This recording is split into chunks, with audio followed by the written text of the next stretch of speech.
ලස්සන million flower කෙනෙක් ඉන්නවා. රේන්බෝ කෙනෙක් ඉන්නවා. මෙයා පින්ක් බර්ඩ් කෙනෙක්. එයා සිසෝ කෙනෙක්. නිරෝගී කොළ 3ක් තිබ්බට නිරෝගී ඵලයක්.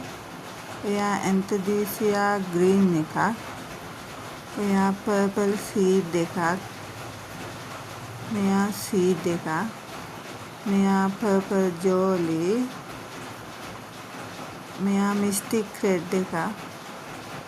මෙයා බ්‍රවුන් සීඩ් එකක්. මෙයාත් සීඩ් එකක්. මෙයා ලිලි මුල් පද්ධතිය හොඳට තියෙනවා. ලිලි එක. මෙතන ඔක්කොම පැල 12ක් තියෙනවා. ගන්න කැමති කෙනෙක් WhatsApp එන්න.